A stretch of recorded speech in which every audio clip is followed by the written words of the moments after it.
Hi everybody, Sawyer Paine here. Just a quick note about this episode's audio before we get started. It may sound a little wonky, and that is not the fault of our editor Al, that is entirely my fault. Uh, we were dealing with some recording issues, and as we were figuring that out, I realized that we recorded only on a single track instead of four or five separate tracks. So that's on me. Hopefully it still sounds great. Thanks for your patience. The following is a fan-made podcast production. The Rolde players do not own or have any official involvement in the development and distribution of the Star Trek franchise. Star Trek Adventures is developed by Modiphius Entertainment, and the stories we tell are not to be taken as official Star Trek canon. Previously on Ex Astris. We've got a sneaky Romulan who's trying to do us a dirty, so let's focus up and make sure none of us die. And there you are met by Grell, the Orion. I don't know what you said, but the boss wants to see you. There at the head of the table is Lishka. I shall make you a deal. A few of my workers have disappeared recently. If you will employ your ship's capabilities to help me find them, then perhaps I might be inclined to take a look and see what I can do about this Tetrion problem of yours.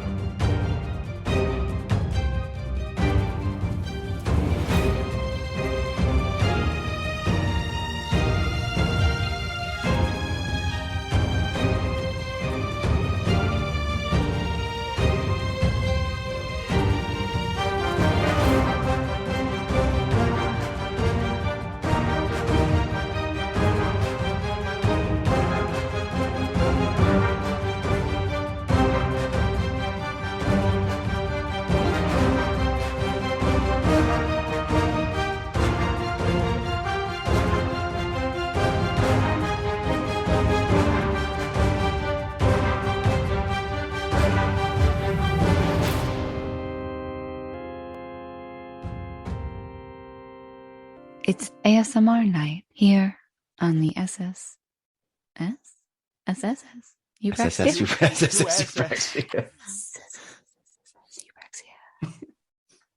Okay.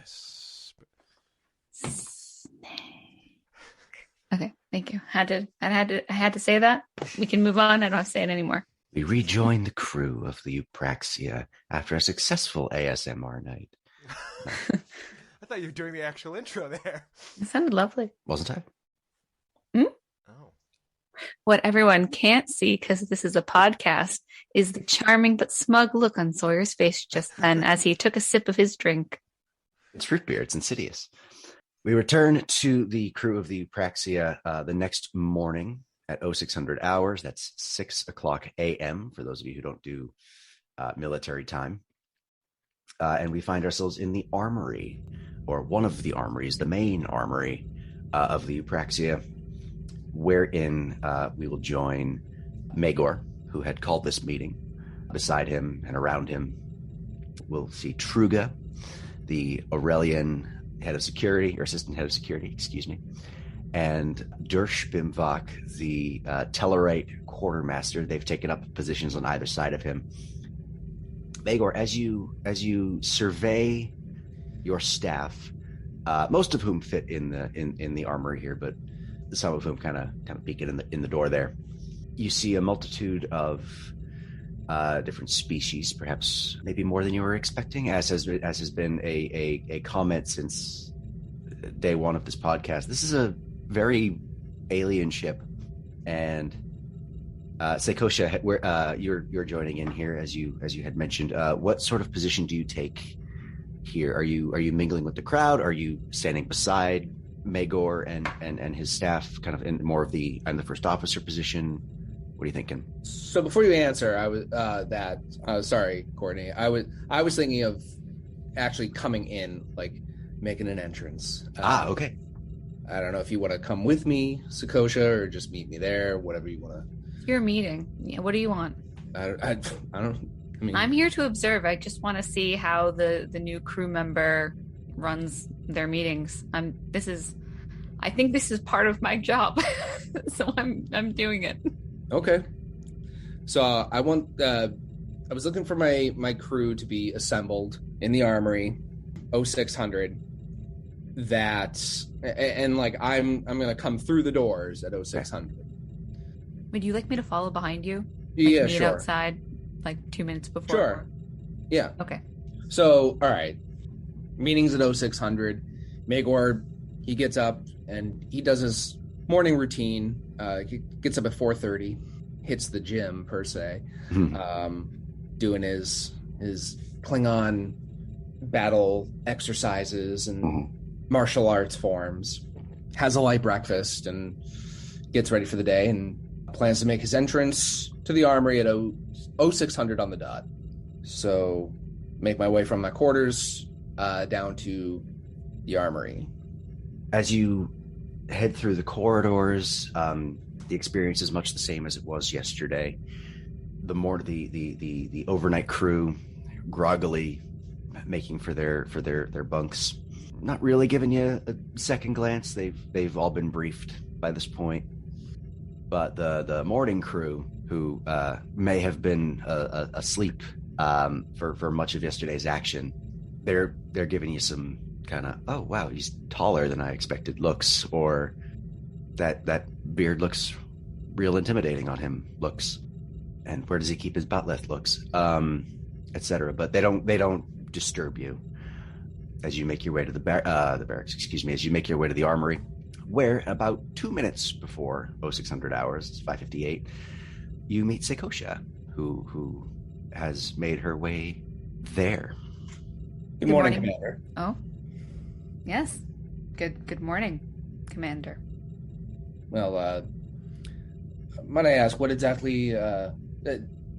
don't take this the wrong way. I'm happy to have you here. But just for my own edification, what were you looking to gain from observing me today? Well, as first officer, I have an invested interest in knowing how all of my members of crew operate. And since you are new to this ship, Commander, I'm very interested in watching how you work with your team. Perhaps I might learn something with how you work with your team and bring that into how I work with mine. So pretend I am not here. Sound like a plan? Very well. Excellent. He smiles. He's got a big smile. He's showing his fangs, his Klingon fangs. I mean, for those of you who don't know. And then 600, I make my way in. And the armory doors part for you, and you can see inside.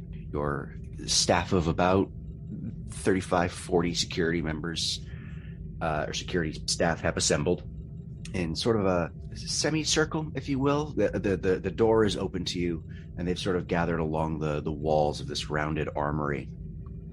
And from what you can see through them, they've kind of created a little aisle for you. At the head of that aisle stand Truga, your Aurelian assistant head of security, who seems very pleased to see you, and your quartermaster, he's the one that runs the armory, Dersh Bimvak. He's the Tellarite who greeted you rather brusquely yesterday, and his demeanor has not changed. But from what you can see, they've already taken the liberty of assembling the staff and making sure you've got a clear path to the front of the room as you enter. How's everyone standing? Like are they... I guess, what's their demeanor? Very relaxed as the doors open. Okay. And upon seeing you, some do nothing. Others snap to not quite attention, but more of a respectful, oh, he's here. And from the head of the room, or the floor of the room, Truga calls, "Mr. Maegor, good to see you, sir." I come in right off on the tails of her sentence, and I'm looking over at any of the people who are more lackadaisical, and I say in a authoritative voice, "When an officer is on deck, you will stand at the position of attention." They snap to. I start making my way down the aisle, slowly reviewing my staff. And their eyes follow you. My name is Commander Maegor, son of Teth. I'm a commander in the Klingon Defense Force, and I am here as your head of security and head of tactics on the ship as well. I'm not one for long speeches, so I'll make this very brief. You will all be at your posts when you were meant to be. Your uniforms will be pressed and cleaned. Your shoes will be shined. There's a speck of dust upon your insignias. You will be doing waste extraction duty for the rest of a month. And I'm sure you are not used to taking orders from a Klingon. A few snickers from the back of the room. Something funny? Silence. We have a very important mission on this ship. We are the first and last line of defense. And I look at Truga directly, and I say, as one of your heroes is famously quoted, "Risk is our business." Indeed, sir. Now, if any of you get the idea of breaking the chain of command, of going above my head for anything, you will be skinned. A couple of stifled gasps there, but I think I've made myself clear. Any questions? Dersh looks like he's going to say something, but he, for once in his life, decides not to. All right. Attend to your duties. Dismissed. And with a resounding collective, "Sir," everyone disperses, and as you sort of survey them exiting, Truga walks up to you, up to your shoulder, sort of, and says, "Skinned, Commander." Oh, yes. That probably doesn't fit into your whole philosophy of safety. Not particularly, sir. She's Scottish suddenly. Hang on. Yeah, Not particularly, sir. She was Mrs. Doubtfire. She was Mrs. Doubtfire. Yeah. Not particularly, sir. You're dismissed as well. Aye. And she heads off. And just behind her, Dersh kind of pops over to you and says, "Meh. Safety." And walks off. Okay. I will, about face, Maegor looks obviously pleased with himself, and I come up to Seikosha. "Well, how did I do, Commander?" You look quite pleased with yourself. I'd say you've done quite well. I think they all know the mission now. Skinned? Oh, yes. I'll write that one down. She, makes a little note on her little pad. She brought a data pad? Right. I did. I was taking notes the entire time. Oh, good. These are evaluations. Day one. And she says, no, very good, very good. Very concise. To the point. Very, how shall we say? Passionate. Well done. Oh, thank you. I believe we have some time before your meeting. If you like to... You don't have Ractagino here, do you? I don't know, but we could go to the mess hall and find out. Oh, very well. Let us depart. And so we do. So you do. All right, Ractaginos.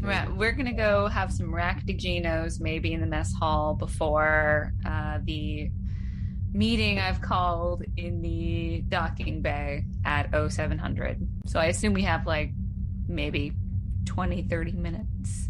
I mean, yeah, that was a quick speech. You got the better part of an hour. Yeah. Oh, okay. One might call it be up at efficiency. Yeah, be up at 6 a.m. I moved no my reason meeting other to than 7 I can make you. for you. At 6:03. That's like a very Maegor move. Yeah. God damn it. You're going to be awake early for me to yell at you for 5 minutes, and then you're going to live with it. That's right. So before we move on to that next meeting, just as we continue to build the crew and build the ship, part of the crew, part of the ship. That's Pirates of the Caribbean. 2 questions for you guys. 1, do you successfully get Raktajino? And 2, are you going to the replicator, or are you looking for more of like a bartender? Like, do we have replicators yet? Replicators exist. They're not quite as semi-basic food replicators. Basic food replicators. Yeah, they're not quite as efficient just yet. But it's like you can't ask for anything. I assume there's like a short listed menu. Yeah. Something, Okay, so something you're still more specialized might be chef. Hard to get. Yeah. Can we say then, along with all my Klingon accoutrements that I brought with me, was maybe some couple bags of Raktajino beans. I don't know how they make it. Are you inviting me back to your quarters for coffee? No, I'm right. God, Mrs. Seikosha Maegor. You did bring a couple of casks of blood wine with you. You So, did. I mean, coffee is clearly as necessary to good and successful life as wine, right? Yeah. Ask Yeah. Janeway. Yes. There's coffee in that, Nebula. There's coffee in that human rights violation. I gave Chef, because we're gonna call him Chef. Okay. Who is chef? What's Name what is species? Chef. I don't care. What species is he? Folian. No, I'm kidding. Welcome to 10 Forward, organic being. Chef is the guardian dude, like God dude from TNG? City on the Edge of Forever. Literally the guardian of forever. Chef is the guardian of forever, and he literally has all the power in the world, and he just wants to cook us food. Since before your star burnt bright, I have awaited a question. What would you like as a side? Wait, has everyone here fries, seen please. season At that one? point, we might as well have, Fries. like, a member of the Q continuum, right? Yeah. It could be. You as chef, like, it doesn't even matter if you brought Raktajino beans with you. Raktajino? Sure. This is our chef, Quentin. Quentin. Quint. It's just like a teenage Q, maybe. Secretly, yeah. I mean, Quentin. there's my God, precedent. Is it a teenage John Delancey? Oh, man. brilliant. I don't know, but his name is Quentin now. Excellent. Chef So Quentin. is he a Q? Is our chef a Q? No idea. No, I mean, it can't be that off the rails. Why not? Why not? Oh God, is he like going to be our Guinan too? I didn't fucking thought- hated Q. Yeah. Actually, you know what? The El Orions were just rescued. We could have an El Orion bartender, a Guinan bartender. Would it be too on the nose if it's actually Guinan? I think Chef should be a pack led. I like that. Also, I'm kidding. I don't know. I have no real. What if I chef have no is a real human? Because there's no fucking humans on the ship. Yeah, seriously. What is supposed to be? Oh wow, a human on this ship. All right. What a novel He idea. was just like, I'm just trying my best, man. Leave me alone. All right. His name is Quentin, though. Okay. And Listen, he's I can human. do 2 things. I can do patty melts, and I can do a Caesar salad. That's it. Take your pick. Choose your weapon. Okay, So so you harangue Chef Quentin. yes, I say this to Seikosha. I gave Chef Quentin the recipe to Raktajino. Hopefully, the rest of the crew will find it as good as we do. Is it like coffee? Yes, it's Klingon coffee, so it's much stronger than any human coffee you might have had. How is it customary to take it? Do you add anything to it? Oh, well, if you are without honor, you can add sugar and cream. You call that a Racta Cappuccino. That was my attempt at it was just my attempt at a joke, Commander. You can drink it however you like, but black is customary. Then perhaps today is a day to stick with custom. I shall have 1 Raktajino black. Hot? All right. No other way to have it. Are you all in the mess hall? We Yeah. are now, yeah. In the far corner of the room is Taorli with his 2 heads of his science team, and he has like like a small, like personal pour-over coffee contraption that he is doing with Ractigino beans. So you're literally Gale from Breaking Bad with your coffee. So, have you seen Breaking Bad? I've not. All right, wrong. It's just like meth making. Is that the image you're looking to go with? Wrong group of people here, I guess. Right. So Torley, you said you're with a couple of your staff? I'm with my 2 named science staff, yes. Do we have 2? Because I've got you and I've got Harrison. I've got Pronica. There is a Vulcan on my science team, I believe. Let me double check the character sheets. I didn't. Yes, Alzin. Oh, it is Alzin. Okay, I didn't have him in my in that particular roster, but okay. So Alzin is with you, with Pronica and yourself. Yes. Did you want to do anything with them, or was that just an off comment, or do you want to engage with your? If the 2 lovebirds want to engage. Oh my god, it's just a. They Fuck can't. it. Yeah, we're in love. I'll dig into it. We're in love. We're in love. But to Orly is like he's. I'm imagining it's like not like an actual picnic table, but you've got like the big table and like a bench on either side. Like a mess hall. To Orly's like sitting cross-legged on the table with like several different pads spread out in front of him and just sort of like pouring his coffee and just like telling the other 2 to like write things down and make plans and things. Okay, so if we can see Torley there and we're having our coffee, I'm just gonna take a sip and go, look, Commander Torley is up bright and early as well. How have you gotten along with Commander Torley so far? Nothing but pleasant interactions with any of the crew thus far. I haven't gotten to know very many people quite yet, but I trust there will be plenty of time. Commander Torley seems quite knowledgeable. I would agree, yes. Perhaps, Commander, is that Ractigino? I don't know if every coffee is going to be Ractigino. Hello, Commander. Commander. We're all commanders here. This is indeed Ractigino. I had Chef give me the actual beans themselves. I prefer to make my own coffee in the morning. Oh, well, you are full of surprises.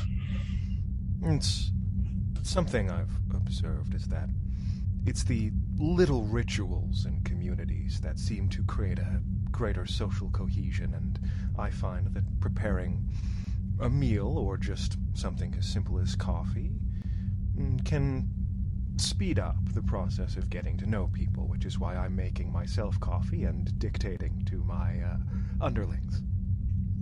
Maegor says it's customary to drink Ractigino black without any milk or sugar. Is that what you're doing here this morning as well? Oh, I'd rather die than drink coffee with milk or sugar.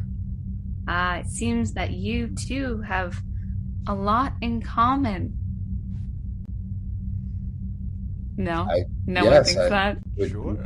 Sure. Are you hooking us up? What are you doing? I'm trying to I'm going to stick you on a shuttlecraft together. I'm trying to make the connection earlier, so I'm not like, you know what I mean? There's a reason why I'm doing what I'm doing. I get it. I'm just saying. No, it was a little too. Come together now. No, it's great. I love it. And kiss. It's very get to know your crewmates. Exactly. And then I'll just be like, well, I actually have to go finish preparing something for the briefing today. So, Maegor, I'm going to leave you here with Torley, and I will see you at 700 hours in the docking bay. And I just, peace. With my Ractigino. And I grab, a small, saucer of, milk. No one can see me, though. And, a little packet of sugar. I don't notice. I see nothing. Did you notice that she grabbed a packet of sugar as she left? Maegor looks visibly disappointed, but he says, well, to each their own, as the saying goes. Yes. In fact, I hear you are already skinning your security staff. They're already crying out about that, are they? Oh, I work in the social sciences. We love to talk. Well, a little fear is a good motivator. I agree. Maybe not an ethical one, but certainly effective. And to Orly, just as you make that comment, kind of out of the corner of your eye, you note Pronica, just the slightest chuckle. And Alzin raises an eyebrow like, oh. And not one that I particularly like to use, but it has its merits. Well, perhaps if you were head of security, you'd feel different. Oh, I think if I was head of security, we'd all be in deep trouble. But, again, I'm in the social sciences, so I don't have to worry about such difficult things. I just have to talk for an hour and I get another diploma. Lieutenant Pranica, would you, Photoshop me another diploma? Sure thing, boss. Give me just Thank you. 2 secs. What do you know of this upcoming mission, since you have so much information about many things? I know about this upcoming mission. I know... You asking about the official purpose of the mission, what I assume to be our unofficial purpose, or are you asking about the actual arrangement and organization of the mission? Arrangement, organization.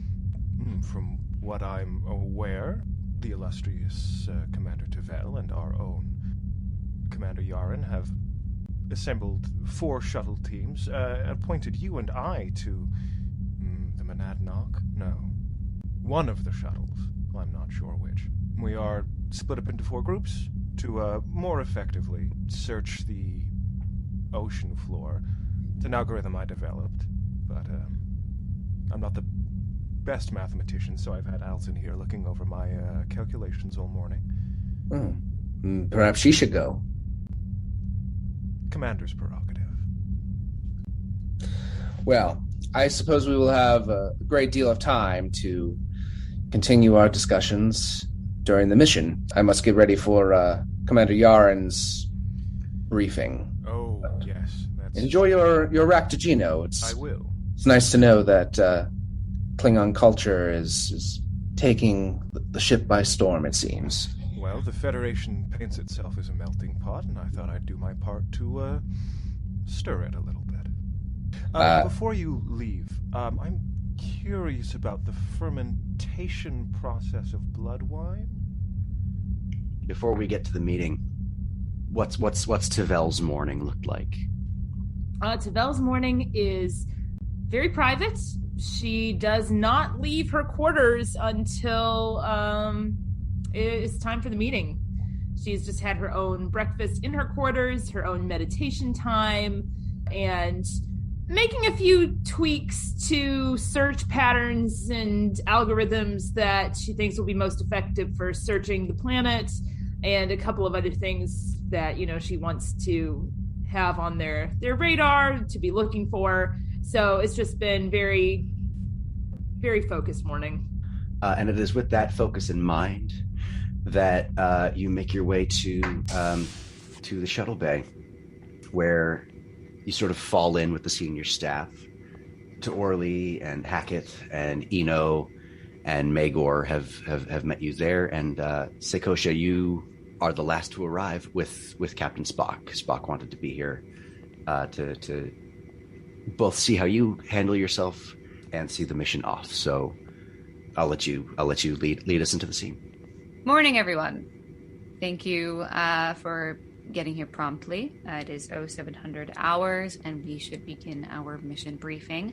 And Captain Spock is here along with me to be apprised of the information of this meeting. So, our mission, everyone, is to go down to the planet's surface and locate these workers of Lishka's. There's a lot of questions on how we're going to do that. I can answer a few of those. The first being we're going to take our shuttlecrafts down to the planet's surface. We'll be using 3 of the 4 of our shuttlecrafts. I and Mr. Agai will be in the Kilimanjaro. Tavel and Miss Travis will be in the Everest. and in the Denali will be Torley and Maegor. So we have 3 craft going down. We'll have 1 craft staying on the ship. That would be the Monadnock. I will request that everybody report back to the bridge every half hour or so if you can, while you're in range, that means. And in terms of what we are to expect down there, Tavel, I know that you and Miss Travis have been working on that aspect of the mission, so... That is correct, Commander. If I may. Everyone, we are expecting to use search pattern Theta on this planet to examine for the missing members of this station on the planet down below. I want you to be as observant as you possibly can. All your training is to come to bear on this assignment. You are not simply looking for missing members of the station down below, but you are also looking for the possible source of the Tetrion radiation which struck this ship but a day previous. Any anomaly that comes across your view screen is to be reported, and all your judgment is to be used in what is to be reported. There is a storm brewing on the planet down below, and I expect that none of you will be cowards in facing it. At the same time, I don't expect heroes, and I would like 3 intact shuttlecraft returned to this docking bay. Is that understood? Is that understood, everyone? Aye, sir. Aye, commanders. Indeed. Well said. That is all. Thank you, Tavel. Maegor, if you would like, could you touch upon your thoughts on the security going down on the planet? Well, in terms of Lishka, she seems earnest in her desire for these employees of hers to be found, so I don't suspect she is laying some sort of elaborate trap for us. However, we don't know if there are any other parties on the planet. We don't know of any wild beasts, or I was going to say flora or fauna, but it's an ocean. We don't know of any wild, dangerous creatures we might come across. I would say preliminary scans from Commander Tavel would have hopefully shown some sort of energy sources or dangerous weapons and armaments. So I would stress that everyone should still be cautious. We don't know exactly what is waiting down there, and we don't know for sure what Lishka might be planning. Well said. The word cautious, if you're looking, there's just the slightest reaction from Tavel on that one. What kind of reaction? A little bit of surprise, just that little tiny bit of an eyebrow pop. Mm-hmm. Just that look that says a Klingon being cautious. Well. Well said, Commander. Caution will be held throughout this entire mission. As Commander Tavel mentioned, the storm that is on its way. I have one question to you, Commander Torley. With the storm coming, do we have any way of extending our signal reach back to the bridge? What happens if communications go down? Are we prepared for that instance? Seeing as it's nothing like an ion storm or anything like that, I wouldn't expect this particular atmospheric phenomena to significantly interfere with communications or our ability to transport or anything like that. I assume if you find yourself unable to communicate with the ship, you should use your best judgment and continue on your search pattern, or simply get within short range of the ship.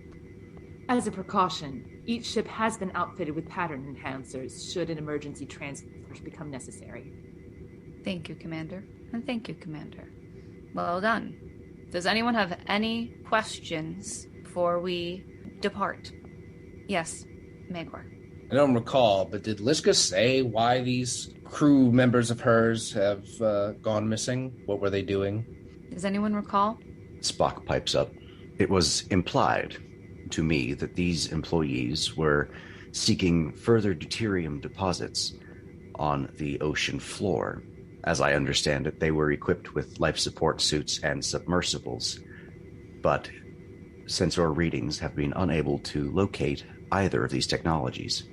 I do have a question on that vein. I've been stewing over the actual possibilities of this scenario and whether Miss Lishka's been entirely honest with us and how exactly the Tetrion particles factor in as well.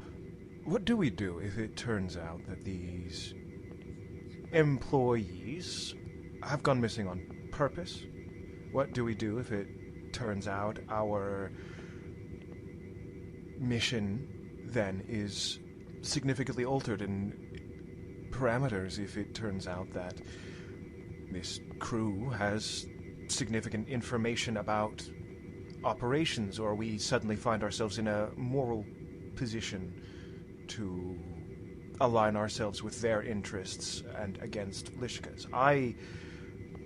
Maybe I'm being paranoid, but I am assuming that there is much more going on here than just a few overly eager employees, and I'm personally worried about what happens if we find out something Lishka doesn't want us to know.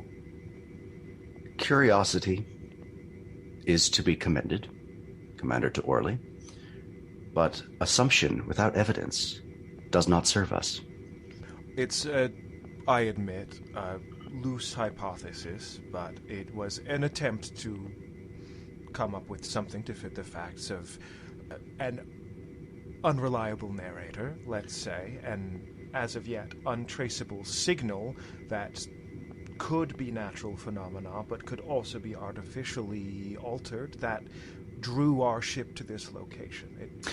I admit there are holes, but it seemed like a possibility significant enough to bring up in this meeting. Indeed, and that was by no means a reprimand. I am simply stating, to answer the question, that our prime directive is exactly that. We are Starfleet. Our primary purpose is to seek out and protect these lives, the lives of these employees, these crewmen, and if, and possibly when, the mission parameters change, we will adapt. Aye, Captain. In that case, we are Starfleet. If there are no further questions, attend to your vessels. Aye, Captain. I will oversee this mission from the bridge. If there are issues, bring them to me. Aye, Captain. Good luck. Thank you. And he departs the shuttle bay. Travis with me, Aye, ma'am. and we just make our way to Everest. Okay. Maegor to Orly. Is there anything you need, Commander? Or shall we make our way? There's not technically any need for it, but I was going to swing by the nearest armory locker and grab a hand phaser and a medical kit just in case. Very well. You can go and do that. All right. And Seikosha and Eno. And Sinegai, you're with me. Yes, ma'am, he says with a little skip in his step. He hears across the shuttle bay, "You're lucky you're with her and not me, Mr. 8 Guy." And Eno just gives you a dude, what the fuck look. Come. Coming. And he boards the vessel. After grabbing his equipment, T'Orley returns to Maegor and says, "It's an old practice used to increase community cohesion known as hazing." That's all he says. All right. So each of us has boarded. So because we've gone this long without a dice roll, and because I'm sadistic, I need one member of each vessel to roll me a control and con check to get out of the shuttle bay and begin this mission. So I will leave it to y'all to determine. 2 dice as a standard? 2 as a standard, yes, ma'am. Okay. Ian, is that you or me? I don't care. I can do it if you want, or if you There's an want. old Klingon tradition called rock, paper, botlet. And remind me, if you hit the number that is your mark, that's still a success, It right? is a success. Tie goes to you. Yep. Okay. I can also do it. I think technically I said I was a qualified shuttle pilot. So It was control and con. Were those the two? Yep. Okay. All right. Now, here's another, maybe far too technical question. But since I'm assuming we're all like in a scene together here, even though we're on our separate shuttlecrafts, we earn momentum. Is it momentum for the greater pool or for our shuttlecraft? Because it is a collective scene and a collective mission, we're going to make it a collective momentum pool. Okay. Yeah, good question. I've also sent you, in case ship systems come up, Shuttlecraft stats. check Facebook. I went ahead and sent you the Shuttlecraft stats. So they're all the same. So let's start with Team Kilimanjaro, Seikosha and Eno. Seikosha, who do you do? Let's have you do it. I should probably do this, and then I'll let Eno get behind the wheel once once the boat's already going. Okay. You know what I mean? Let me just get us out of the docking bay. I don't trust you. Flashbacks to. Yeah. Yep. Don't worry, he'll have his time to shine, hopefully, and hopefully no one will die. You're good. Okay. So what's your target number? My control is 11. My con is 4. Wow. So 15. 15. Okay, yep. 15. So I rolled a 9 and a 7. Excellent. Two successes. Cool. And so Shuttlecraft Kilimanjaro lifts ever so gracefully from the shuttle bay deck and passes through the force field out into space. That's how you do it. Nice flying. Thank you. You'll get your shot. Well, maybe hold off. And all right, Team Everest, Devel, and Travis. All right, so I'm the one doing this. I have a target of 15 as well, and I rolled both a 15 and a 2, which means 2 successes. 2 successes, all right. Just as Kilimanjaro did, Everest ascends ever so gracefully, ever so logically, and makes its way out into space on its own trajectory. Team Denali, to Orly and Maegor. Orly sits down at the pilot's console and says, "Mr. Maegor, should I try and do a donut on the way out?" What? My control is a 9. Are you gonna try to? No. Okay. No. To Orly is aware that he passed his shuttle flying certification. My control is a 9. My con is a 3. My target number is 12. I rolled an 18 and a 9. So that's 1 success. 1 failure. Okay. What was the difficulty of the task again? Oh yeah, good question. Oh, it was 2. Well, actually, it's just 1. No, it's a difficulty 1. So, because y'all got 2 successes, we'll put 2 momentum in there. Let's put a 2 on the board. 2 on the board. Where are my cheat sheets? Here we go. I always forget what I can do with momentum. So I don't think there's anything we can do immediately with momentum to salvage the roll. But what I will do is I'll chuck up Does one. It need to be salvaged?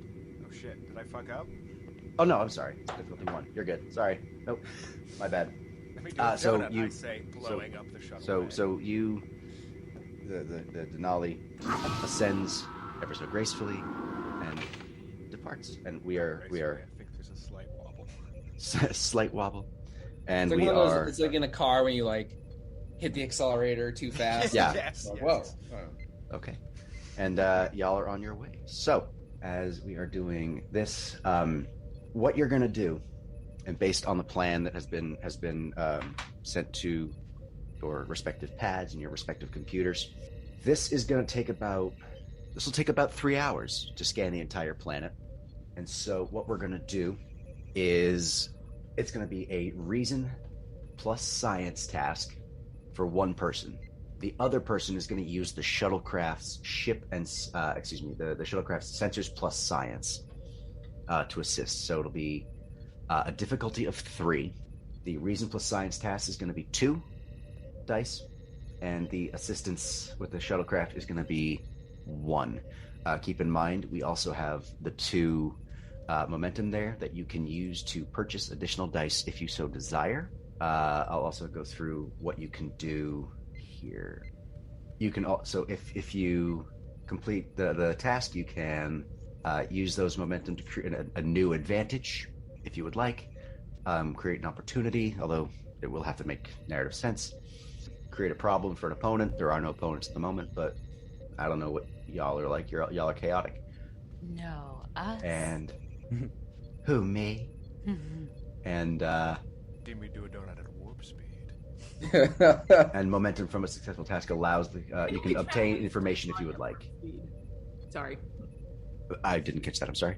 I'm sorry. I was replying to Chingwe. I was just saying you can only travel in a straight line at warp speed. True. Says the engineer. Yeah, but you can travel. You travel in a bubble.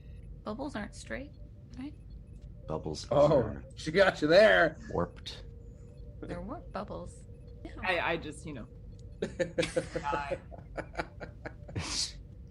But yeah, so you can create an advantage, you can create an opportunity, you can create a problem, obtain information is a repeatable one. Actually, I think they're all repeatable, except create advantage. If you choose to obtain information, each point of momentum that you spend, it'll be a 1, can be used to ask me a single question about the current situation, item, object, culture, structure, creature, or characters present in this scene. So that's what you can do. Okay.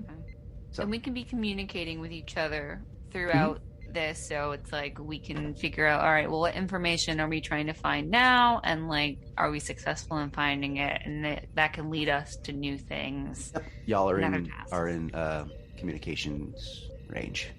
So these science rolls, is it one of us is doing the shuttle one and one of us is doing the regular science one, or is Yes. that per shuttle? Per shuttle. Oh, per shuttle. Okay. So Well, perhaps That's what I'm doing. if our chief science officer would like to start us off with some science. Yeah, I realize I'm the one that flew us out of here, but Ian, if you want to be the one to fly the shuttle, my reason is 10 and my science is 5, so that would be an easier roll for me to hit. I could do the shuttle instead, though. Nope. I'll do the shuttle. All right. I think it's I fly us out of the shuttle bay, and I'm like, you know what, Maegor, maybe you should fly this. I've just remembered how many tries it took me to get my shuttle certification. Very well. I take over the helm and start piloting.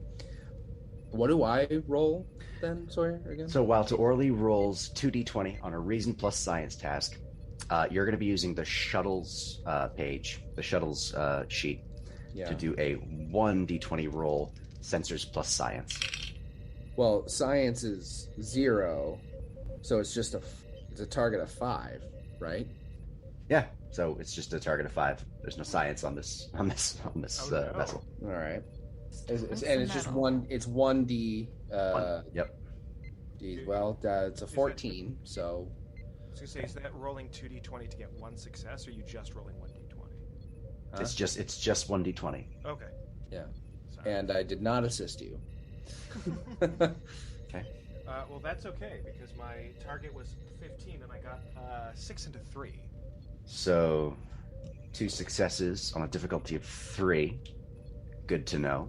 Nothing quite yet. Let's move over to Kilimanjaro. How do you want to do this? I think I'll give the helm to Mr. Agai. Okay. And I'll do the first science. Okay. Scan. We're scanning, right? We're scanning. Yep. So I'll roll Great. for Eno will roll for the shuttle. The shuttle, and I'll do the science roll. So let me pull up my sheet here in front of me. Oh wait, no, I'm sorry. Oh.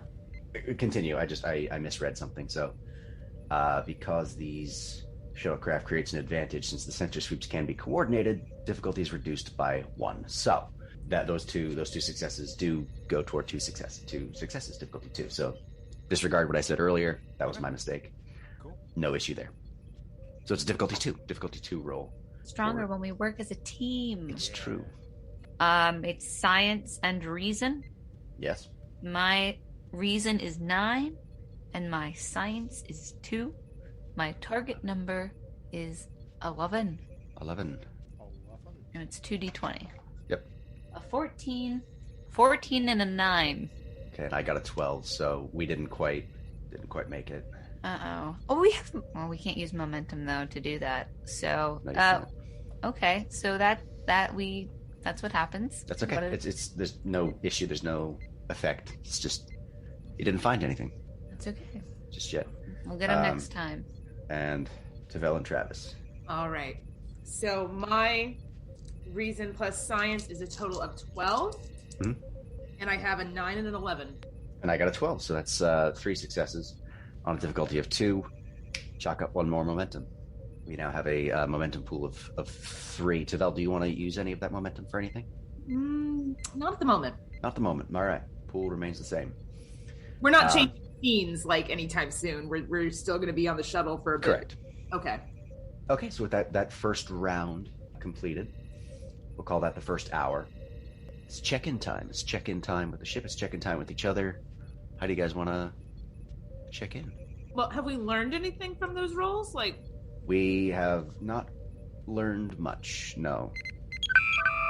This is to Orly, to the other mountains.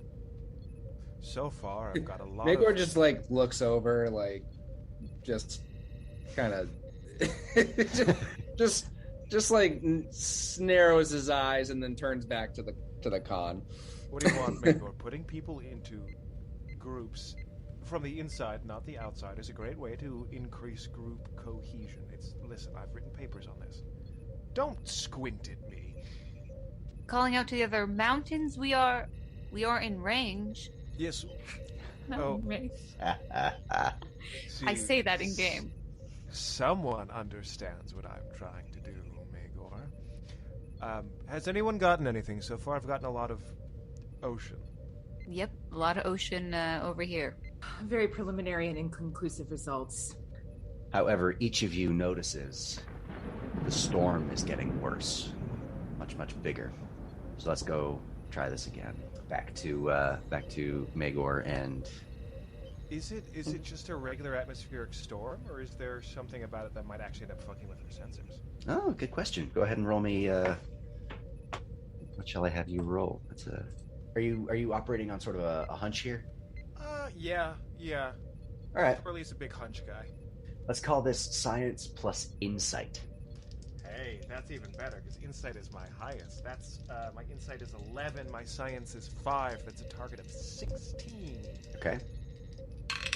That's an 11 and a 20. Shit. Okay. Fuck. So here's what happens.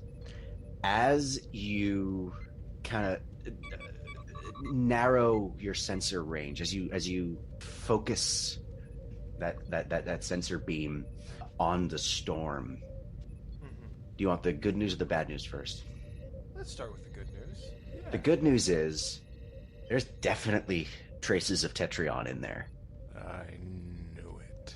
The bad news is that storm seems to know that you are sensing it. It kind of just changes course a little bit to come at you. That's not how storms work. What are you seeing, Commander?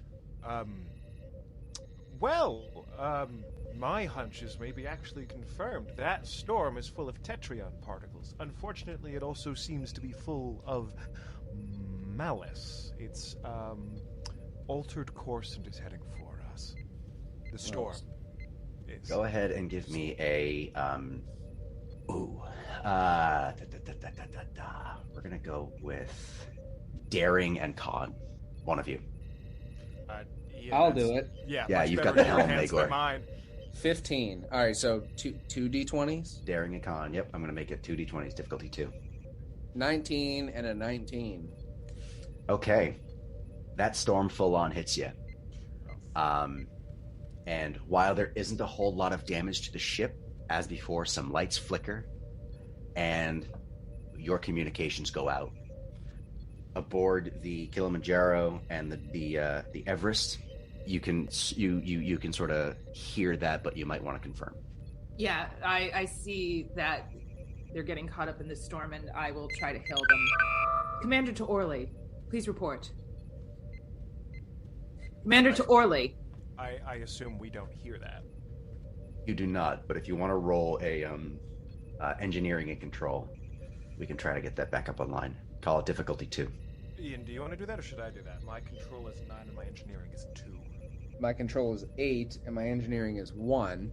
I roll, though, a 9 and a 6, so it's 2 successes, right? Okay. So my target is a 9, so... Yep. Yeah. 9 and 6, 2 successes. Yeah. So you pretty quickly get back up and running as Tavel continues to hail you. Commander to Orly, report. We're here. We're alive. Mr. Maegor is a surprisingly skilled engineer. The storm is full of tetrion particles and is definitely at least somewhat artificial because it changed course and came after us. So Storms can change course, Commander. I think we should fly out of here. Should we regroup with you? What are you, Everest? Sorry. Fascinating. Are you Everest? Sorry, I'm They're Everest, yes. All right, should we regroup with you, Everest, and get out of the storm? Commander, hold your course for as long as possible. Okay, I will tell you that for each turn that the shuttle remains in the storm, it will take 4 damage. Okay. As long as possible, meaning at your discretion, of course. But, I will not alter that advice. Commander Tavel, we can stay in this storm, but you will not be getting this shuttle back spick and span. I only stipulate that it be returned, Commander. Maegor, I'll follow your lead here. What makes you think it's artificial? The storm itself might not be artificial, but my hypothesis, just sort of guessing at the moment, is that someone is colloquially fucking with the tetrion particles in the storm. This is sort of, again, assumptions based on loose data, but after I scanned it and confirmed there were tetrion particles in the storm is when it changed course. And it changed course at a very specific angle towards us. In fact, if I check, it was a 30-degree angle. Is it uncommon for atmospheric storms to have tetrion? That's a good question. I don't actually know the answer to that, other than what we've previously discussed of tetrions being both natural and artificially created. Go ahead and give me insight plus science to Orly, and if you have any focuses, now's a great time to use them. General physics? Astromycology? History? No. How about talents? Do you have any talents? Testing a theory. What is that talent? That sounds like it might be right. Let's see. Testing theory. When you attempt a task using engineering or science, you may roll 1 additional d20 so long as you succeeded at a previous task covering the same scientific or technological field earlier in the same adventure. Go ahead and throw it up and roll 3 d20. Fantastic. Okay, so this is... Difficulty 2. Difficulty 2. And you said this is insight or reason? I did say insight, but actually do make it reason plus science. Reason is 10, science is 5. That's a target of 15. Nearly dropped one of my d20s. Nice.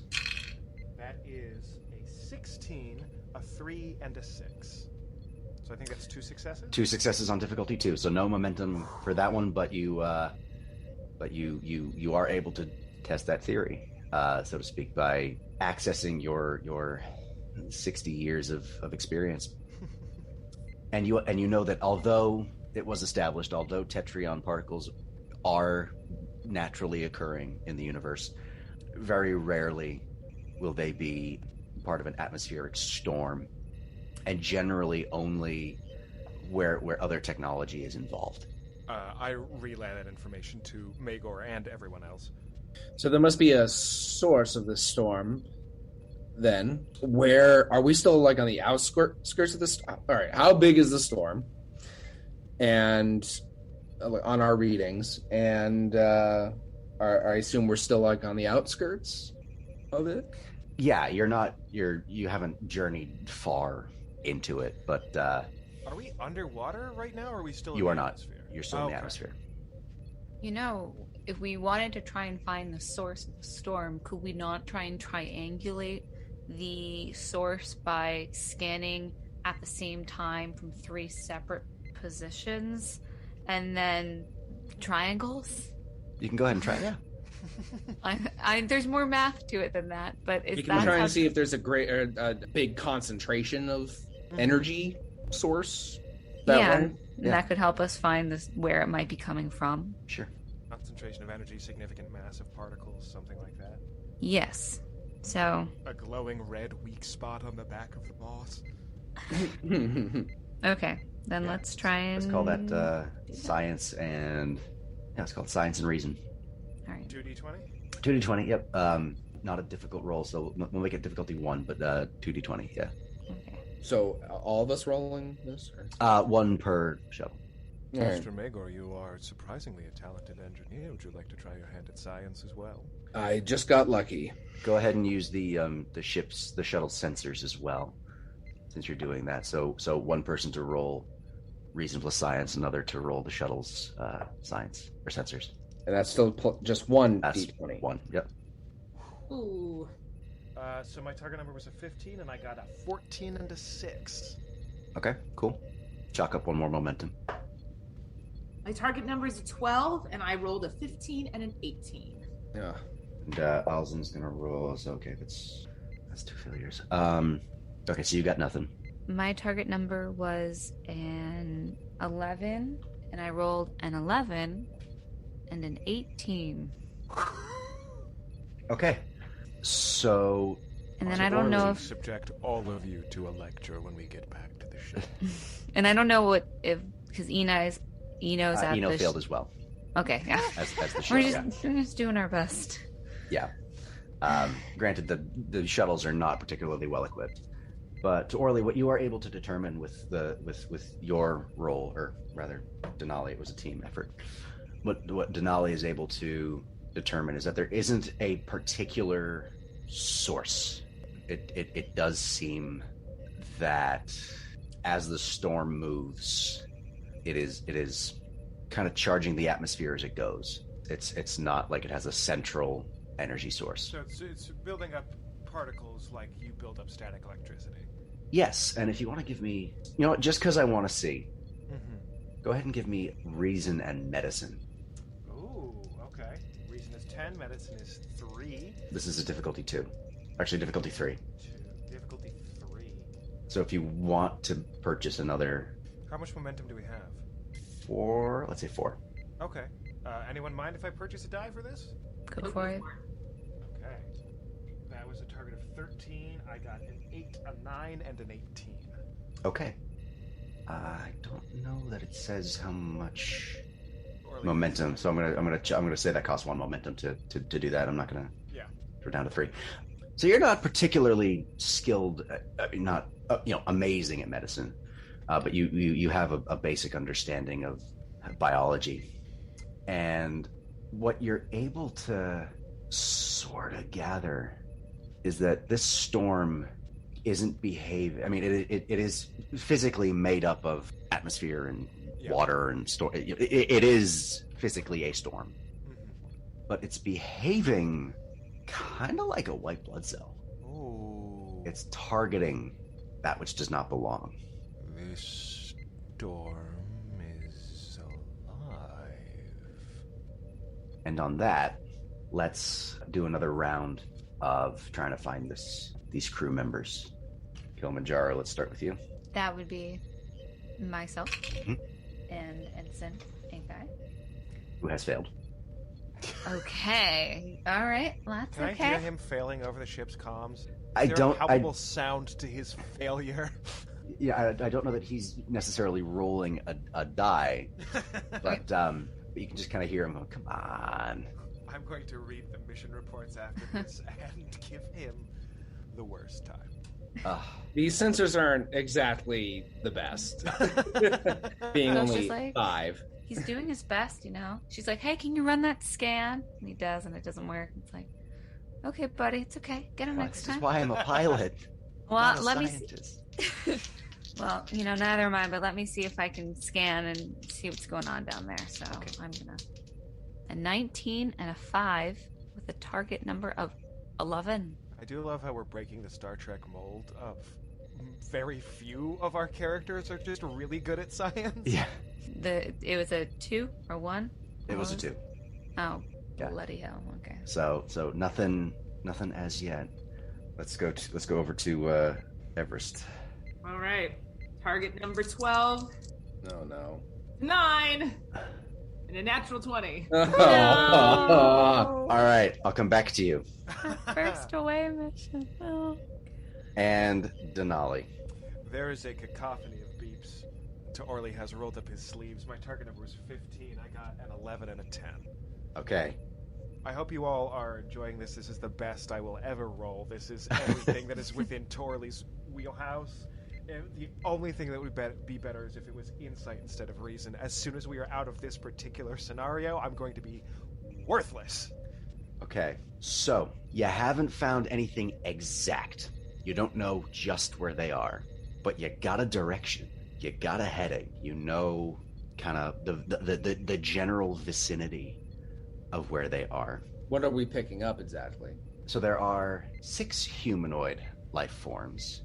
You'll recall that Lishka had kind of given you a vague number, 2, maybe 4. 6 humanoid life forms.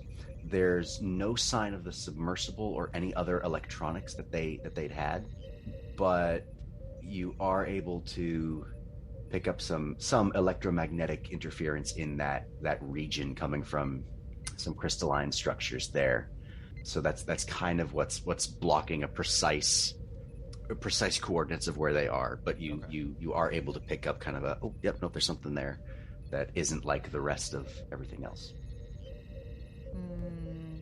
One of these blips is not like the others, Mr. Maegor. All right, we'll head for that. All right. Now, Tavel, you rolled a natural 20. I sure did. So as Team Denali is relaying this information, you suddenly find yourself elsewhere. And by elsewhere, I mean mentally. After years of Vulcan training, you understand that you have not been physically transported. You are still in the vessel, but you are experiencing a memory. You are experiencing a flashback. This is something very, very important to you. And I would like for you to tell me what that is. What are you seeing? I think I am seeing I'm trying to find the right word. It's not like tribunal, committee of admirals at the hearing to decide whether or not she would be permitted to enter Starfleet. Interesting. All right, I'm not going to go further than that. But it stays with you, and that distraction, again, despite many years of training and meditation, that is going to stay with you for the rest of this scene. And so your complication range is going to be increased to 2, meaning if you get a complication, let's say you roll another natural 20, it won't just be one effect. Okay. Or rather, excuse me, now it's a 19 or a 20. We'll give you an effect. Yep. Does this affect my performance at all? Is it distracting to me? It is distracting if you want to role play it as such, but mechanically, okay. That's all it does. Is it just increases that complication range. All right. I kind of shake it off and squint, rub my eyes a little bit, and I see on the sensors that the Denali is changing course, and I will hail the Denali. Okay. Commander to Orly. Why have you changed course? Well, I'm flying, Tavel, and because we're going to the readings that we have gotten. Which are? Life forms, 6 of them. What he said, Commander. What are the coordinates? I'm sending them to both of you now. Beep, boop, beep, I do that. Acknowledged. Kilimanjaro, altering course. Acknowledged. Following the suit. You all receive a hail from Spock. Just a quick. This is Spock to away teams requesting status report. We're busy. I shut off the fan. No, I'm kidding. I'm kidding. I don't do I'm kidding. You hear Torley go, nice. Way to stick it to the man, Mr. Maegor. Captain, we are in pursuit of 6 life forms. Their exact location, not known, but a general vicinity is.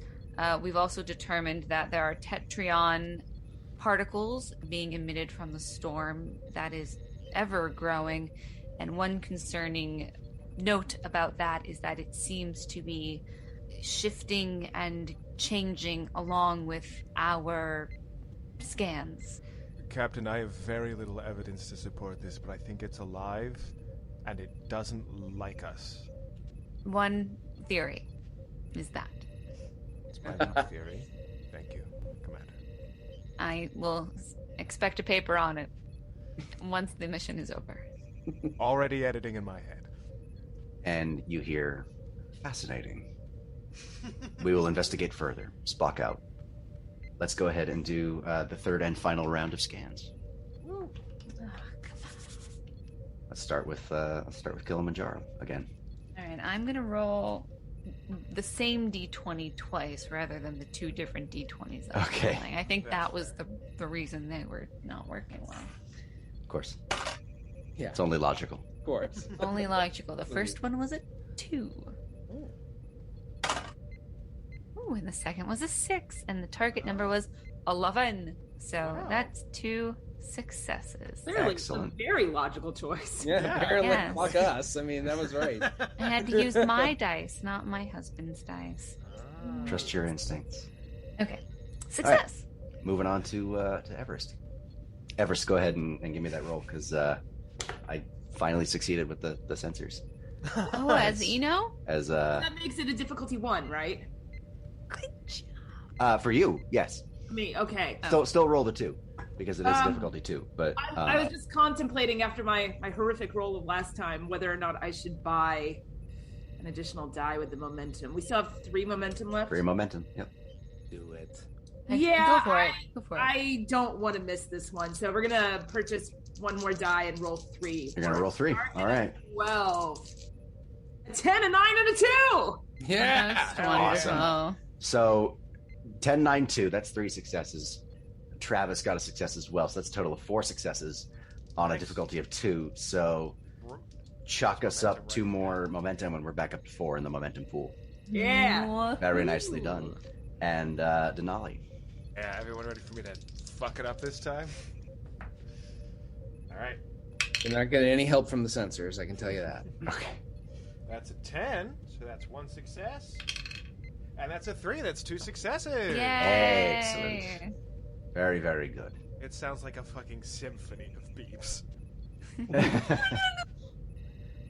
I'm just hearing Beep, beep, beep. Close Encounters of the Third Kind. Just the whole thing. Yes.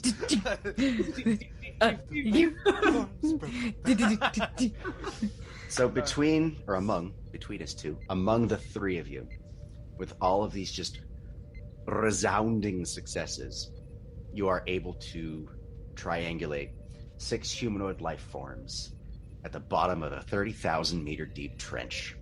Underwater? Underwater. They're alive. They're not drowned. No, they are weak, and they are slowly fading. Oh. And your sensors indicate that you have approximately 4 hours until they are lost. I immediately forward this info to everyone. We need to communicate this then to the captain. Yes, and we also need to consider our options for potentially beaming them out. That is a lot of water to beam through, though. Can these shuttles submerge? Can we pick them up? Yours cannot, no. I mean, you could conceivably modify a shuttlecraft, but it will require a task to do so. As they stand now, they cannot. I have an alternative suggestion. I, as stated earlier, have brought pattern enhancers along with us. If one set were used to beam me with another set of pattern enhancers down to where they are, I might be able to set them up and initiate a more successful transport out. Do you have a light? What do you call it? What's the thing they're wearing, Sawyer? Enviro EV suit? suit? And Enviro- yeah. EV suit? EV suit. Do the environmental suits that are available on these shuttles, are they equipped for underwater use? You would have to modify them in the again. vacuum of space. Oh, they would have to be modified?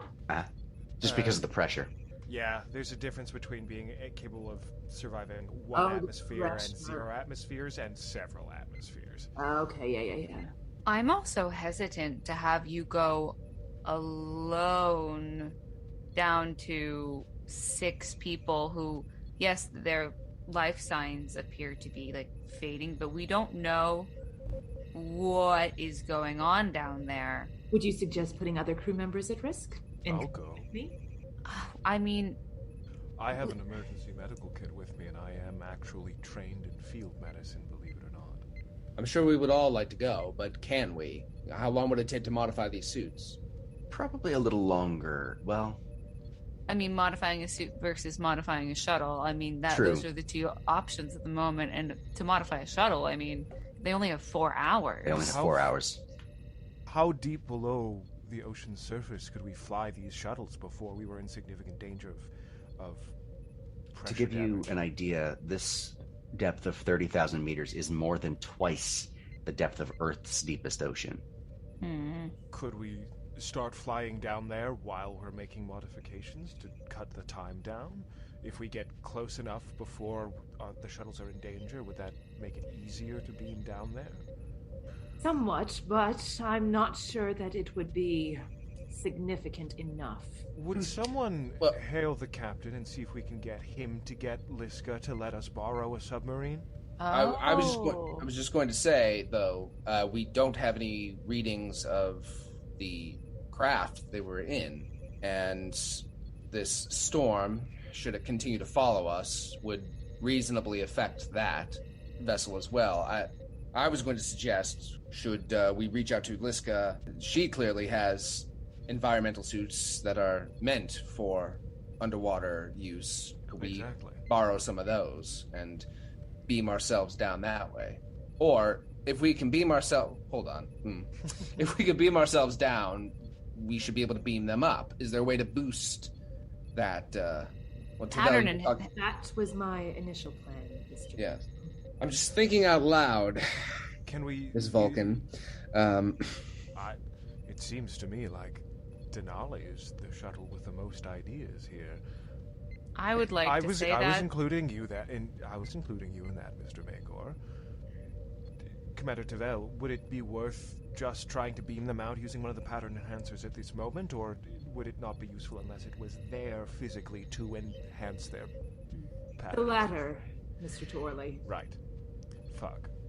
Well, the amount of time, I think, to bring this back to the captain to then relay it, if we wanted to connect to Lishka for suits, I feel as if, due to the nature of the time restraint we have with these people and the time it will take to do all those things, Time still... is of the essence.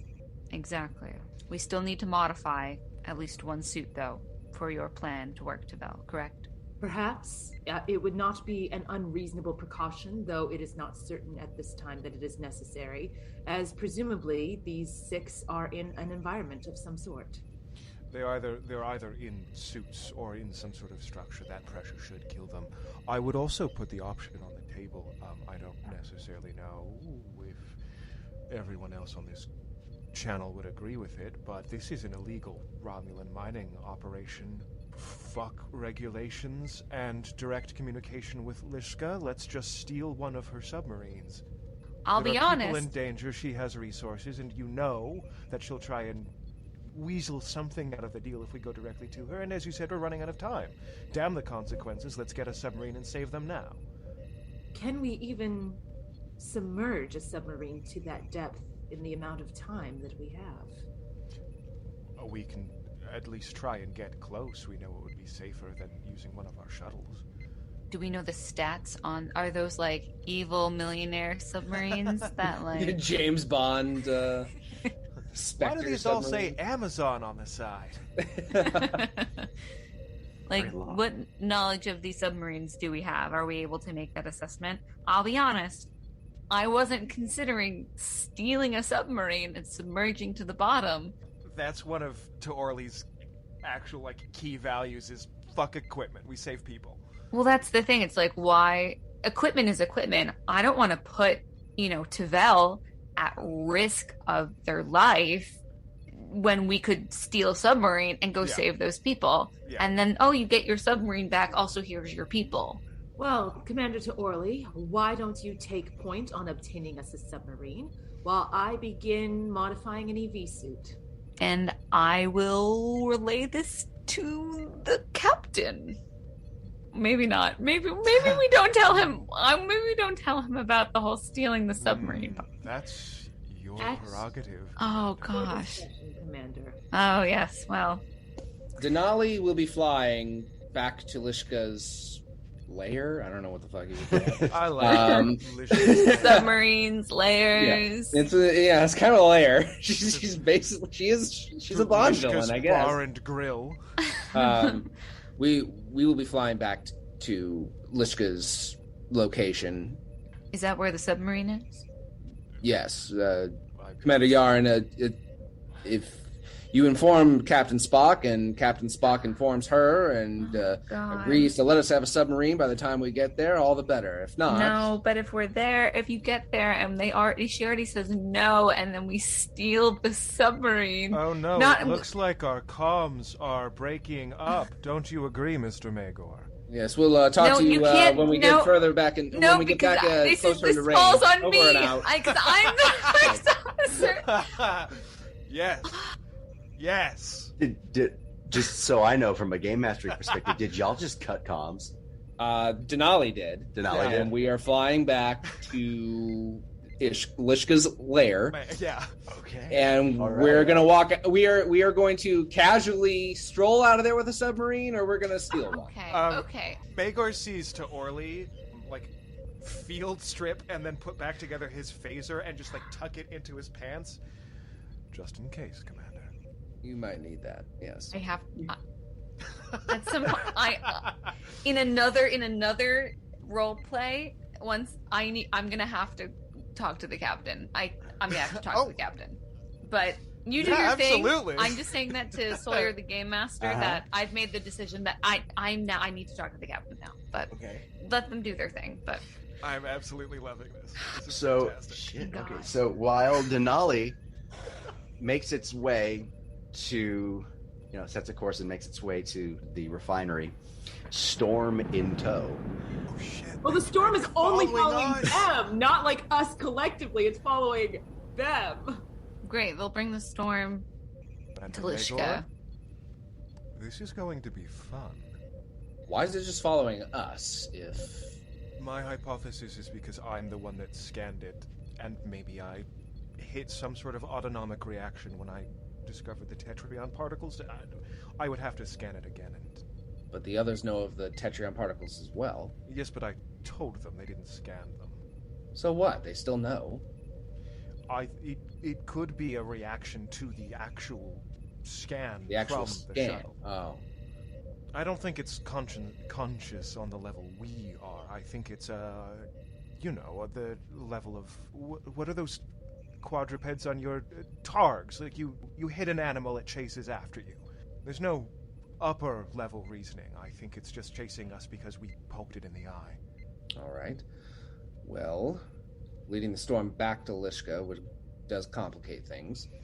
It would theoretically make it easier for others, maybe, to reach the shuttle via transporters and pattern enhancers. True.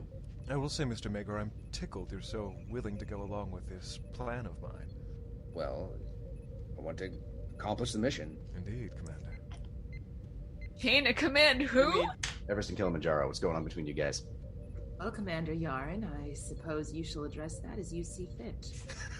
I have an EV suit to modify. Tavell out. And I hang up. Thank you. Okay. I look over to, what's it say? Team Denali, # team insubordination. Oh, good God. I look over to Ensign guy. And he just gives you like a cautious thumbs up question mark. Please help me. I just want to go home. So far, Ensign, you're doing great. Happy to help. Very happy with your performance on this mission. Thank you. Stay at the helm. Keep a lookout. I need to contact the captain. Yes, ma'am. Yarin to the bridge. Spock here. Captain, may I speak with you privately in your quarters? Certainly. Thank Please you. return to the Praxia. Oh, no, I mean, can I speak to you privately while I'm here on this vessel, but you're on the ship? Take her off speaker, Spock. It's called a I don't private wanna channel, Mr. Vulcan. I don't want to tell the entire crew Gotcha. that my away team just completely... I shall activate a private channel. Thank you, Captain. Captain, I thought I was offering a place in which to facilitate ideas and have everyone's voices be heard. And I was considering ideas that I thought may not be the best plan of action for this mission. And I did not give them the go-ahead. And yet now my away team is away without my expressed orders. I think the term is insubordination. And this is our first away mission, and I'm not going to lie, Captain. I'm new at this, but I was not expecting complete insubordination on my first mission. And so what I'm also saying to you is that Maegor and Torley are going back to Lishka's lair, if you want to call it that, and they're going to go try and steal her submarine. But they thought maybe you could talk to them first, but I said okay, but they just left without any acknowledgement of anything, and I'm letting you know this. And Tavel's making an EV suit, and honestly, they're fine. I have no issue with them. They're doing what we expressly thought needed to be done. But the problem is, I don't know what to do. I don't know what to do, Captain. What do I do? You have already done enough, Commander Yarin, by bringing this matter to me. Are you and Commander Tavel remaining on the planet's surface? At the present moment, that is what we are doing. We've determined that the life signs down below, roughly 30,000 meters in meters, one of them in depth, they have about 4 hours. That's our window right now. So time is of the essence. I want to hold position at least until we know whether or not half of our party has stolen a submarine without my expressed permission. Unless you would like us to do otherwise. For a few, perhaps unsettling moments, the channel is silent. And Spock returns and says, "Affirmative, Commander. Hold position. Stand by. Spock out. Denali, incoming, hail." Oh no, we're getting Yeah. called into the principal's office.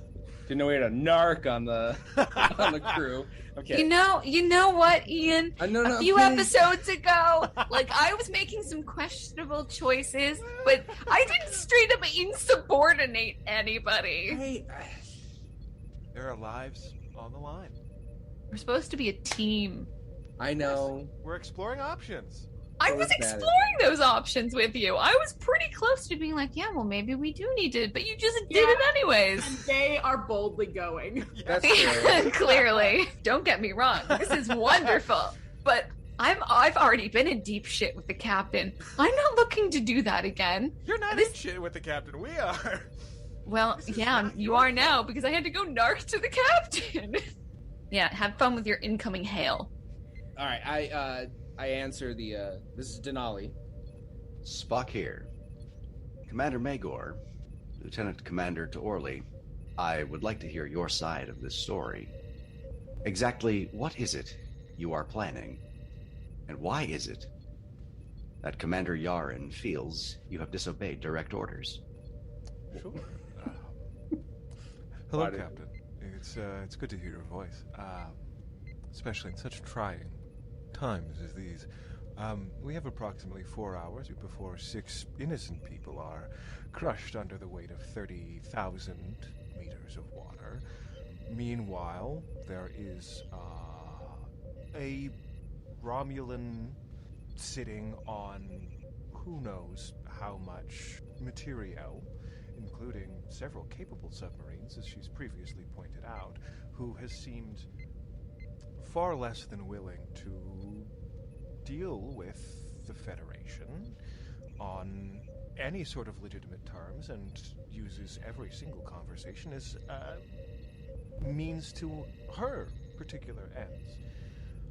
Meanwhile, we're being chased by what seems to be potentially a sentient storm, and it seemed pertinent to Mr. Maegor and I that we, as soon as possible, appropriate whatever material, be it vehicular, extravehicular, we could, as a first-ditch or last-ditch effort to save these 6 people. Commander Tavel and Commander Yarin are also in pursuit of other options. Commander Tavel actually came up with a particularly ingenious sort of dual pattern enhancer plan. However, all plans came to the immediate stumbling block of there being a fuck ton of water that we couldn't get through, and Language, Mr. Maegor, Commander.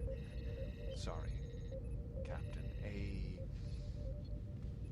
mathematically significant volume of water that would prevent us from directly beaming or even flying a shuttle down to that depth. Commander Tavel, he's, I believe, attempting to modify an EV suit, and Commander Yarin considered the direct proposal that I offered.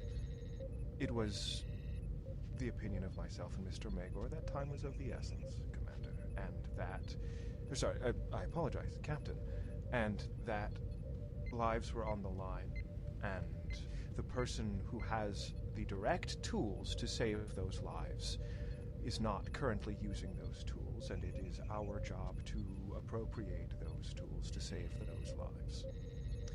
But we did run into a problem, admittedly. The storm is following us, it seems, back to Lishka's lair, so could potentially be putting lives at risk there. Yes, that's an extra complication that, yeah, I'm not sure what to do with that one, honestly. But the belief was that we get a submarine so that Tavel could bring her modified EV suit down to where the stranded are, place a pattern buffer, get back up to either a shuttle or the Enterprise itself, and beam all of them out. And then we would return the submarine. We're not... Sorry, the Enterprise, Mr. Maegor? I'm sorry? You said the Enterprise. Cool. I did? Mm-hmm. Oh, fuck. Well, Ian is You're good. is a fucking moron. But Maegor said the Eupraxia. Okay. And yes, Captain, we would, of course, return the submersible. We were just going to get it the most expedient way possible. And again, as with Yarin, there are a few unsettling moments of silence. And then Spock returns and says, Starfleet does not endanger lives needlessly, gentlemen. To lead this storm, willingly or wittingly or not, to the refinery is a risk we cannot take. However, cavalier as these tactics may be, we do have the benefit of this refinery being an illegal establishment in Federation space. This loophole is not one I anticipate we will be able to exploit frequently. So consider this, what's the phrase? One-off, gentlemen. I will expect a full report, and minimal casualties. Do not take risks. If this can be settled peacefully, take that path first. Aye, Captain. Understood. Spock out. Now that we just got our peepees slapped for being bad. Are we able to like stay ahead of the storm? Yes. Now that we're like flying, yeah. Mhm. But it's following us and it's like heading our way. I'm wondering if we could get close to the refinery. One of us can beam over, while the other flies the shuttle, keeping the storm away. I like that. I was also thinking that we could hail Lishka and just threaten her with the storm, but your plan seems maybe more feasible. So perhaps I should talk to her. You're leaving me to fly the shuttle. Well, While they're doing that, can I make some rolls to modify an EV suit? I was actually just about to ask you. So I'm going to need 2 rolls from you. Okay. The first, in order to determine the exact pressure that this resistance will require, is going to be a reason plus science task with a difficulty of 1. Okay. And we still have 4 momentum? That we do. Does anyone mind me spending another one to get a 3rd die for this? Go for it. go for it. I really don't want to be crushed at the bottom of the ocean floor. Because while I, successfully modified EV suit, I miscalculated the pressure. All right. All right. So that sweet targeted 12 again. Hey, that's a 15, which is 1 failure, but the other is a 2, and the third is a natural 1. Yeah. Excellent. Okay. Finally. So that counts as 2 successes. So that's 3 successes overall. 3 overall because the 1 counts as 2. Yeah. Nice. So very, very good. We'll chalk that up to a total momentum pool of 5 because it was a difficulty 1. And now that you know the specifications that you have to modify for, go ahead and give me reason plus engineering with a difficulty of 1. This will have a base time of 3 hours. Again, keep in mind you have 4 hours to save these people, but you can reduce this by spending momentum with each point, cutting in half the required time. Okay. I really want this to succeed. And there is no limit to how much time you can cut. It's just each time you have the time costs a point. Yeah, I'm just gonna do it once because Hour and a half. once the suit is done, I'm not anticipating it's gonna take that long. Okay. Never know. You said reason and engineering. Yes, I did. All right, target of 15. I rolled 2 15s and a natural 1. Fantastic. Fantastic. Okay. Most excellent. Was that 4 total successes? Because the natural 1? Yeah, that was 4 total successes. Just remind me, Denali, Maegor's beaming to the refinery and Orly is staying on the vessel? Yeah. Okay. And I guess I'll pilot the submarine. Hopefully they're fast. Or we're not that far away, but... So, Spock sits on the bridge contemplating all that has happened. Commander Yarin and Ensign Agai hold position, monitoring these slowly fading, weakening life forms. Lieutenant Commander Tavel labors against the clock on an EV suit, and the Denali, the shuttlecraft Denali, makes its way back to the refinery where all of this began, turning onto a different course as Maegor beams down onto the landing pad, and with his hand on his dagger, he contemplates what comes next. The Rolde players present Ex Astris, Star Trek Adventures, a real play Star Trek Adventures podcast starring the vocal talents of Courtney St. Gelais, Ian Helmick, Chingwe Padraig Sullivan, Emily Morcos, and Sawyer Paine. Special thanks to Jaclyn Hodgkins for our cover art, Symbol Bird and the Free Music Archive for our theme music, and to you, our listeners. For updates and ways to get involved, please consider following us on Twitter or Patreon. which you can find in this episode's info. Live long and prosper.